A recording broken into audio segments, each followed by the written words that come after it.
Ini ada pertanyaan serupa Bu ya, dari hamba Allah dari Bandung Bu ya. Jika seorang wanita yang pernah berzina dan ditinggalkan oleh lelaki itu Bu ya, kemudian kembali berpacaran dengan lelaki yang lain yang sudah tahu masa lalunya tapi mau menerima apa adanya. Baik, wahai ukhti ya. Belum selesai Bu ya. Keluarga juga sudah saling mengenal Bu ya, tapi untuk menikah ada halangannya karena kakak yang masih belum menikah jadi harus menunggu 2 tahun. Si wanita khawatir keharaman pacaran jika menunggu lama, tapi untuk dengan laki-laki lain khawatir tidak ada yang menerima dia apa adanya. Saya selalu merasa berdosa dengan pacaran, walaupun emang nggak pernah ketemu, tapi hatinya nggak tenang.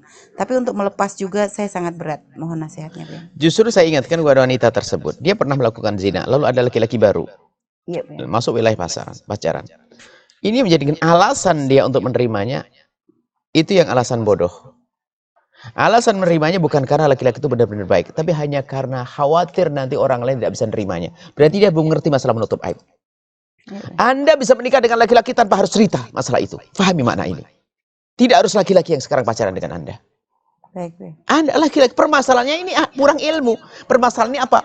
Lebih baik berterus terang daripada ketahuan. Ini kan kebodohan, urusan zina. Ini kan dosa kepada Allah sangat pribadi. Ya, bahkan kita tuh tidak boleh bertanya, hei kamu pernah zina atau tidak? Itu haram, dosa. Qadhaf, kayak masing qadhaf. Ini nggak boleh kan kamu pernah berzina, apalagi menuduh. Ini masalah wawasan, wahai saudariku. Ini yang pertanyaan kedua, itu wawasan dia. Memang kalau laki-laki bisa menerima Anda, oke, dia memang baik pada hakikatnya, silahkan. Kalau masalah menunda kakak, nanti bisa musyawarah kiai yang lain atau siapa untuk menembusi. Ya. Atau dengan nikah siri dan sebagainya. Demi kehalalan. Supaya Anda tidak masuk larut dalam kar. Cuman yang Anda katakan bahwasanya, Anda menolaknya takut nanti tidak ada laki-laki yang menerima yang bisa menerima Anda. Berarti Anda belum paham kalau harus menutup aib Anda. Jadi mungkin sekali Anda ceritakan kepada orang lain nanti. Jika Anda punya masalah. Baik. Maka saya tegas masalah ini. Baik, kalau memang laki-laki yang mau menerima Anda sudah tahu, oke lah menikah. Memang berat setelah itu karena tidak tahu dalam perjalanan hidup kan. Kecuali dia terus soleh tetap menutup dan tapi kadang-kadang permasalahan sudah panjang. Kau dulu begini. Atau bayang-bayang itu. Yang kelam itu. Nah, tapi ini yang harus kita fahamkan adalah Anda boleh nikah dengan siapa saja, bukan laki-laki. Dunia banyak laki-laki. Dan kalaupun Anda nyaksikan dunia melihat Anda, anggap saja Anda orang berzina lalu diumumkan di negara Indonesia Raya, diumumkan di mana, di gedung kepresidenan sana. Yang tahu hanya orang Indo. Anda bisa hijrah ke Malaysia, ya kan? Anda bisa kemana? Bisa saja kok. Anda bisa ganti nama pergi ke Papua sana, bisa saja kok. Menutup tuh gampang asalkan Anda niat. Yang penting tobat yang sesungguhnya takut melakukan kehinaan. Zina adalah hina. Hina dalam diri, hina dalam keluarga, hina di masyarakat. Makanya zina. Coba ini, maka kami ingatkan masalah zina. Dikit-dikit zina, tadi zina. Ketahuilah bahwasanya zina adalah hina. Takutlah kepada Allah. Orang punya kemuliaan susah melakukan zina. Biarpun tidak beriman sekalipun. Apalagi orang punya iman. Karena apa? Dia harus membuka sesuatu yang selalu tidak dibuka untuk orang lain. Ini jauh mungkin. Sehingga kita. Kemudian,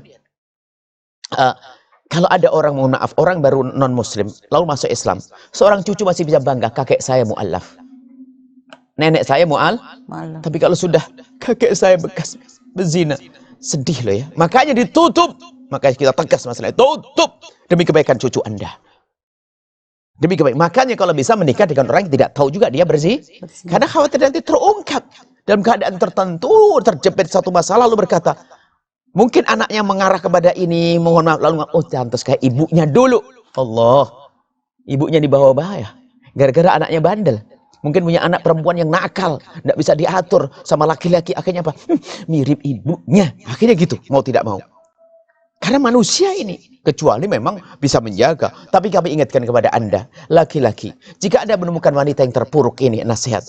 Anda melihat wanita terpuruk, dalam keadaan terjepit, lalu Anda bisa menolongnya dengan niat. Karena Allah ingin menolong dia, mengangkat dia, kemuliaan bagi Anda. Asalkan Anda bisa menutup sampai dia mati dan Anda mati, bisa tertutup, Anda istimewa.